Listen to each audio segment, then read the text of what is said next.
মানুষ দুঃখ পেয়েছে, মানুষ কষ্ট পেয়েছে, মানুষের সাফারিং হয়েছে। আমরা কলকাতাবাসী হিসেবে আমাদের একটা শিক্ষা হয়েছে। বাট আমি বিশ্বাসী যে ভালো খারাপ সব কিছু থেকে আমরা শিখতে পারি। তো we will learn from this and move on, এবং ভবিষ্যতে আমরা আরও বেটার করব।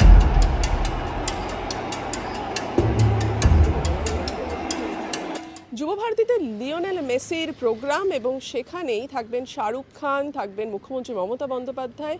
সেই অনুষ্ঠানের সঞ্চালনার দায়িত্ব ছিল অনিন্দ সেনগুপ্তর কাঁধে।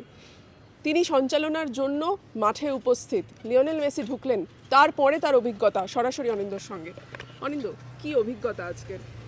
দেখো, প্রথমেই আমি যেহেতু আমি কর্মরত ছিলাম এই অনুষ্ঠানে, সেইখানে নিজের পক্ষ থেকে, যদিও it is way above my pay grade, আর আমরা যারা ছিলাম, যারা কাজ করছিলাম যেই টিম, আমাদের কাজ ছিল হচ্ছে পারফরমেন্স। মানে 7 মিনিটের গানের ট্র্যাক, তারপরে কোন দিক থেকে ফ্ল্যাগে ঢুকবে, আমি কার পরে কাকে ডাকবো, যেটা হয় একজন অ্যাঙ্কারের যেটা কাজ করা হয়। এবার তারপরে মানে এবার কত সেখানে পুলিশের সিকিউরিটি থাকবে না কি মিডিয়া থাকবে, সেটা সত্যি আমাদের কাছে কোনো ইনফরমেশন নেই। কারণ আমাদের that does not concern us as well, because আমরা তো জাস্ট ওই অনুষ্ঠানটা as a theatre performance, as a production, live production সূচি রয়েছে সেইটা অনুযায়ী। এবার সেইটা নিয়ে সকাল থেকে ভালোই যাচ্ছিল, the stadium was really responding well. Messi যখন ঢুকলেন তারপরে যে সূচিটা ছিল, তো প্রথমে স্বাভাবিক লিওনেল মেসি ঢুকেছেন, তো ওরকম কিছু প্যানিক করার মতো কিছু হয়নি। প্রথমে একটু ভিড় জমেছিল, তারপরে আমরা সমানে বলে যাচ্ছিলাম মাইকে যে একটু যদি ফাঁকা করে দেওয়া যায়, কারণ একটা সূচি আছে, সময় আছে। এবার কিন্তু তখন যে কেসটা হচ্ছিল না, এটা সত্যি কথা বলছি, ঠিক আপনারা সকলে, এবং হয়তো আমাকে বিশ্বাস করবেন না মানুষে, কারণ আমি মাঠের মধ্যে ছিলাম, তখন সাইড লাইনে ছিলাম স্বাভাবিকভাবেই, কারণ তখন আমার অ্যানাউন্স করাটাই কাজ এবং ডিরেক্টিভস দেওয়াটাই কাজ সঞ্চালক হিসেবে, এবং বারবার আপনার অ্যানাউন্সমেন্ট আমরা শুনেওছি যে প্লিজ যদি ইয়ে করা যায়, এবং সেটা কিন্তু হ্যাঁ, এবং সেটাও আমাদের সূচির মধ্যেই, মানে আমাদের টিমটার কাছে কিন্তু ওপর থেকে ইনস্ট্রাকশনস এসছে যে অ্যাবসলিউটলি, মানে সেটাই তো হয় কোনো যে কোনো ইভেন্টে এরকম লার্জ স্কেলের। কিন্তু তারপরে যে কেসটা হলো সেটা সত্যি, মানে আমরাও জানি না, মানে I am in the same position, just বোধহয় দর্শক বাইরে থেকে ছিলেন, দর্শকের হয়তো মনে হতে পারে স্বাভাবিকভাবে, এবং কোনো জায়গায় তাদের ভুল নয়। আমি নিজে ক্রীড়াপ্রেমী, আমি বুঝতে পারছি। আমি নিজে 22 বছর রাতের পর রাত, সপ্তাহের পর সপ্তাহ Lionel Messi, Cristiano Ronaldo, Angel Di Maria, Andres ইনিয়েস্তাদের দেখে অভ্যস্ত। তো একজন ক্রীড়াপ্রেমী যখন তার হিরোকে বা তার আইকনকে এরকমভাবে দেখতে আসে, এবং সুদূর এই মুহূর্তে ইউনাইটেড স্টেটস অফ আমেরিকা থেকে এসছেন লিওনেল মেসি, তো এটা অনেকের জন্য once in a lifetime opportunity. তো অনেক কিছু হয়তো স্যাক্রিফাইস করে তারা এই মোমেন্টটাতে এসছেন, এবং আমার কাছে তাই জন্য সত্যি কথা বলছি, আমি যতই বড় ফ্যান হই না কেন, for me it was I am an anchor. তো আমি যতই বড় ফ্যান হই না কেন, আমি যখন কর্মী হিসেবে নিযুক্ত হচ্ছি, আমার কাছে বা আমরা যারা একসঙ্গে কাজ করছিলাম প্রফেশনাল, আমাদের দায়িত্ব হচ্ছে যারা টিকিট কেটে এসছেন তাদের জন্য এই পুরো উপস্থাপনাটা যাতে সঠিক থাকে। এবার সেইটা তারপরে কিভাবে যে ঘেটে গেল সেটা আমাদেরও কোনো আইডিয়া নেই, মানে আমার কথা যদি বিশ্বাস্য হয় আর কি। যখন আপনি দেখলেন যে লিও মেসি বেরিয়ে যাচ্ছেন, মানে তার তো মাঠ ছেড়ে বেরিয়ে যাওয়ার কথা নয়, তার 5 মিনিটের মধ্যে শাহরুখ খানের এন্ট্রি, আমি যদি খুব ভুল না করি, তখন আপনাদেরকে কি বলা হলো এবং আপনারা তখন ওই পরিস্থিতি থেকে বেরোলেন? একটা সময়ের পরে ইনফ্যাক্ট আমি নিজে বুঝতেই পারিনি যে মেসি মাঠ থেকে বেরিয়ে গেছেন, কারণ বুঝতে পারলাম যখন আস্তে আস্তে অডিয়েন্স, যেহেতু ওই জায়গাটা এতটাই জটলা পাকানো ছিল, তো অডিয়েন্স বা দর্শক যখন আস্তে আস্তে ক্রুদ্ধ হতে শুরু করলো, এবং আমরা হঠাৎ করে বুঝতে পারলাম যে কোনো একটা গণ্ডগোল হয়েছে, এবং তাই জন্যে দর্শক ক্রুদ্ধ হচ্ছে, এবং মেসি এই মুহূর্তে নেই, কারণ তাকে দেখতে পাচ্ছি না। আমরা তো সাইড লাইনে যেখানটা টানেলগুলো থাকে সেইখানটা দাঁড়িয়েছিলাম, সেখান থেকে অ্যানাউন্স করার, কারণ মাঠে সেই সময় সূচি অনুযায়ী আমার প্রবেশ করার কথা নয়, তো মানে সঞ্চালক হিসেবে। তো তখন আমরা এবং আমি এবং আমার সহকর্মী, আমার সহ সঞ্চালক যিনি রূপসা দাশগুপ্ত, তো আমরাও ওরকমভাবেই রিয়েলাইজ করছি দর্শকের সাথে, ইনফ্যাক্ট দর্শকের একটু বাদেই বোধ হয় যে আচ্ছা দর্শক ক্রুদ্ধ হচ্ছে, কেন ক্রুদ্ধ হচ্ছে, আচ্ছা there is something wrong. By the time we started realising anything, ততক্ষণে যা শুরু হওয়ার হয়ে গেছিলো, বটলস, স্যান্ডউইচেস, খাবার, সমস্ত কিছু। আবারও বলছি, বুঝতে পারি মানুষের ক্রোধ হিসেবে হয়তো বেরোয় প্রথমে, আসলে তো কষ্ট বা দুঃখের জায়গা থেকেই। তাই আমাদেরকে বা আমার সহকর্মীদেরকে যেই কথাগুলো শুনতে হয়েছে বা যেই বাড়িগুলো খেতে হয়েছে, আমাকে পার্সোনালি খেতে হয়নি থ্যাঙ্কফুলি, বাট আমার এক সহকর্মী, ছোটো ভাইয়ের মতো, কেউ কি আহত হয়েছে? হ্যাঁ, এখানে একদম লোহার দিয়ে কেটে গিয়ে স্টিচ করতে হবে বলে ও সেটার জন্য স্টেডিয়াম থেকে বেরোতে পারছে না। আচ্ছা, তো which is sad, which is unfortunate. আমরা কখনোই তো কোনো জায়গা থেকেই এটা সবই দুঃখের এই পুরো বিষয়টা, unfortunate, but I think a learning experience for us all.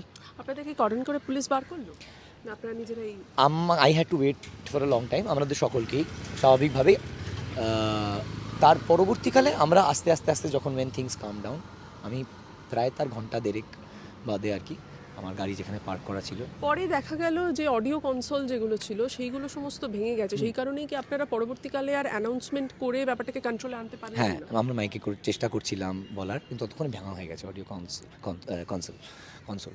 তো মিক্সার কনসোল এগুলো ভাঙা হয়ে গেছে, তো আমাদের মাইকস কাজ করছে না তখন আর যদি সামনে আমি গ্যালারি যেতে চাই যে কিছু একটা করব, অনুষ্ঠান শুরুর আগে কিছু কিছু দর্শক কিছু কিছু জায়গা থেকে আমার সাথে ভালো ব্যবহার করছিলেন, হয়তো আমার কোনো কাজ দেখেছেন সেই সূত্রে, কিন্তু সেই সময়টা এতটাই ওদের দুঃখের তাড়নায় যেই ক্রোধটা বেরিয়ে এসেছিল, সেটা তখন সামনে যাওয়াটাও ফিজিক্যালি আমাদের পক্ষে সম্ভব ছিল না। ইতিমধ্যে যেটা জানা গেছে সেটা হচ্ছে পুলিশের তরফ থেকে মূল উদ্যোক্তা যিনি শতদ্রু দত্ত, তাকে গ্রেপ্তার করা হয়েছে এয়ারপোর্ট থেকে, কি বলবেন? এবং পাবলিকের টাকা ফেরত দেওয়া হবে এরকমটাও পুলিশের তরফ থেকে জানানো হয়েছে। আমি সত্যি কথা বলবো, this is way above my pay grade. মানে শতদ্রু দত্ত যেহেতু এই মুহূর্তে অ্যারেস্টেড হয়েছেন, তো আমিও কর্মী হিসেবে আমিও জানি না আমার কি হবে। মানে এই কাজটার সঙ্গে সবাই তো আমরা স্বাভাবিক কাজ করি পেট চালাবার জন্যে। পুরো সিচুয়েশনটা আনফর্চুনেট। আমি এখানে আমার কথা বলতে পারি, আমি অন্য কোনো নির্দিষ্ট ব্যক্তি মানুষের উপরে তো এরকমভাবে আঙুল তুলতে পারবো না, আমি জানিই না কি হয়েছে। শুধু আমার সঞ্চালনার জায়গা থেকে যদি কোনো ভুল ত্রুটি কেউ কোনো দর্শকের পক্ষ থেকে কখনো অনুভব করে থাকেন, সেইটার জন্য আমি ক্ষমা প্রার্থী হতে পারি। অনিন্দ, একজন সাধারণ দর্শকের জায়গা থেকে যদি আপনি দেখেন, নিজেকে একজন সাধারণ দর্শকের জায়গা থেকে যদি আপনি দেখেন, তাহলে আপনার কি মনে হয় অ্যারেঞ্জমেন্টে কোথাও গন্ডগোল ছিল, সিকিউরিটি কোথাও ল্যাপস হয়েছিল, কি কারণে এই ঘটনাটা ঘটলো? দেখুন, যেহেতু আমরা সম্পূর্ণরূপে ওই সূচিটা নিয়ে এত ব্যস্ত ছিলাম, কালকে যেরকম বললাম রাত 12:30 পর্যন্ত আমরা প্র্যাকটিস করেছি, ড্রিলসগুলো কোন দিক থেকে কী ঢুকবে, স্টেজ কোথায় কোথায় শাহরুখ খান ঢুকবেন, মেসি কীভাবে যাবেন। তো এছাড়া আমাদের কাছে আলাদা করে সিকিউরিটির কমিউনিকেশন খুব একটা ছিল না। এত বড় একটা ইভেন্ট হচ্ছে, ধরেই নেওয়া হচ্ছে যে কোনো জায়গায় গিয়ে আমি যেখানে সঞ্চালনা করতে যাই, আমি কি আর জিজ্ঞেস করি যেখানে কর্ডনিং হবে কি না, আমি জিজ্ঞেস করি আচ্ছা এরপরে কী হবে, এরপরে কী হবে, এরপরে কী হবে, এবং সেটাই প্ল্যান ছিল। And we did not have any idea যে এরকম কিছু ঘটতে পারে। আমার মনে হয় না, আমি এখানে কোথাও আবারও উদ্যোক্তাদের তরফ থেকে আমাকে নিযুক্ত করা হয়েছিল বলে আমি কারুর ডিফেন্সে কিছু বলার চেষ্টা করছি না, কিন্তু আই এম শিওর এরকম একটা ক্রাইসিস সিচুয়েশন নিশ্চয়ই অনেক কারণ থাকতে পারে। আমার ধারণা নেই কী কী কারণ এহেন ক্ষেত্রে নির্দিষ্ট রূপে ছিল, বাট কেউ ইচ্ছাকৃতভাবে কোনো রকম কিছু যে করেনি সেটাই আমি বিশ্বাসী। মানে মানুষ স্বাভাবিকভাবেই দুঃখ পেয়েছেন, তাদের একদম ন্যায্য কারণ রয়েছে, কিন্তু আমার মনে হয় না, ব্যক্তিগত ধারণা, যে উদ্যোক্তাদের পক্ষ থেকেও মানে ইচ্ছাকৃতভাবে, তাদেরও তো এটা কাজ, তারাও তো এখান থেকে রোজগার করছেন, তারাই উদ্যোগ নিয়েছেন, বাট ডেফিনেটলি কোথাও একটা গণ্ডগোল হয়েছে এবং সেটার জন্যে মানুষ দুঃখ পেয়েছে, মানুষ কষ্ট পেয়েছে, মানুষের সাফারিং হয়েছে। আমরা কলকাতাবাসী হিসেবে আমাদের একটা শিক্ষা হয়েছে, বাট আমি বিশ্বাসী যে ভালো খারাপ সব কিছু থেকে আমরা শিখতে পারি। তো we will learn from this and move on, এবং ভবিষ্যতে আমরা আরও বেটার করব। অনেক ধন্যবাদ অনিন্দ। আমরা কথা বলছিলাম অনিন্দ সেনগুপ্ত, যিনি আজকের অনুষ্ঠানের সঞ্চালক ছিলেন। তিনি তার অভিজ্ঞতা সামনে থেকে জানালেন এবং গোটা ঘটনা কিভাবে সম্পূর্ণরূপে উল্টে গেল বা পাল্টে গেল আমরা বলতে পারি। লিও মেসির আজকে যুব ভারতীর সফর কিভাবে মেসি হয়ে গেল কোট আনকোট, সেই বিষয়ে আমাদের সঙ্গে শেয়ার করলেন। আমি প্রচেতা, আমার সঙ্গে আমার সহকর্মী মৈনাক বাগচি রয়েছে, কলকাতা।